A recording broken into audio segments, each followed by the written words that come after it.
found Dr. Rees? Well, I told her to come out with me now. Put your speech out. Yeah. You've got it on a piece of paper already. Memorising it the other day. And I shouldn't be having this conversation with you.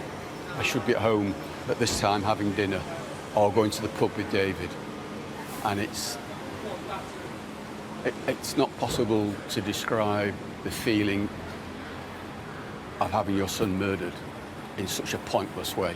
At a public inquiry, people can be compelled to come and give evidence. At an inquest, they can just say, no, I'm not coming, and that's what happened. Kind of deeply, of course, it rattles them, but also like the bond that they have with each other. Fear and pain, and Danny was bleeding a lot through his leg, and I had to sort of stem the blood flow to use my belt and my shirt as a tourniquet. I remember putting my hands into saying to Danny, this is going to hurt, and I put my hands into his leg to try and find his femoral artery or try to stem the blood while I put the tourniquet on.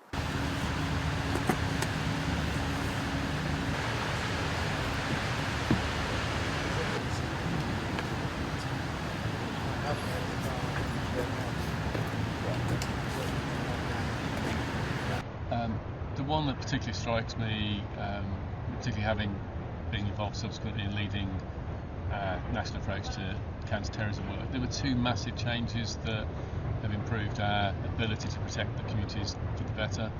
The first was the changes that brought policing and our security services, particularly MI5, much more close together, so that we now have the closest joint operating arrangements anywhere in the world.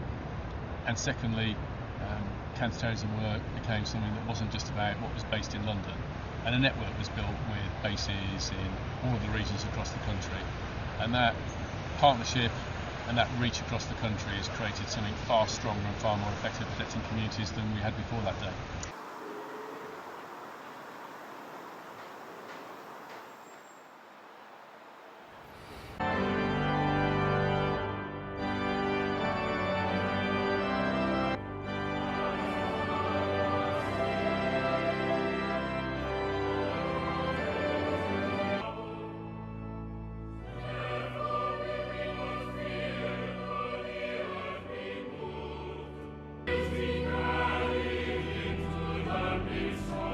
Have no fear of them, for nothing is covered up that will not be uncovered, and nothing secret that will not become known.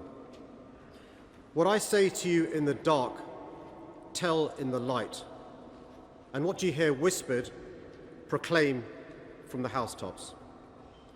Do not fear those who kill the body, but cannot kill the soul.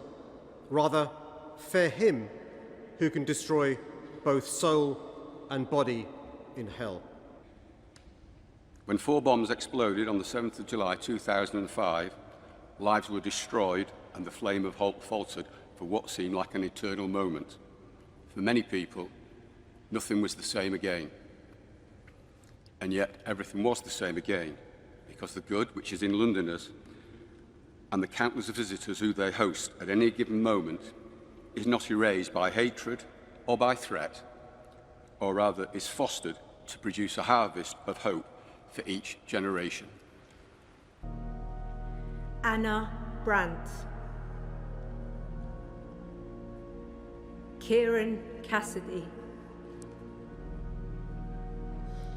Rochelle Chong Foyen,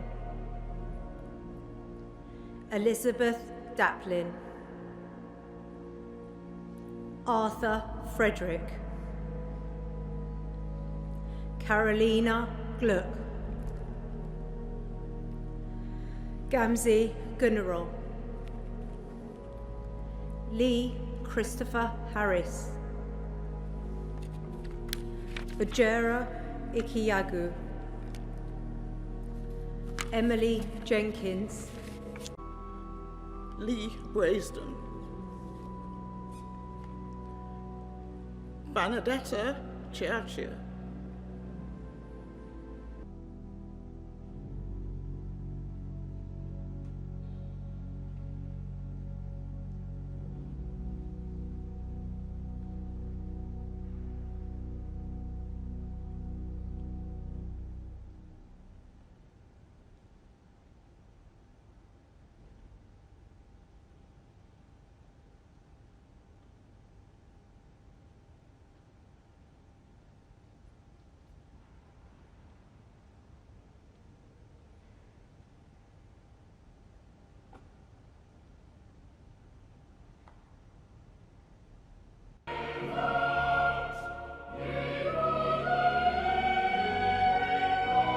for those taken suddenly, for those who died of injuries in the days that followed, and for all whose absence is still deeply felt.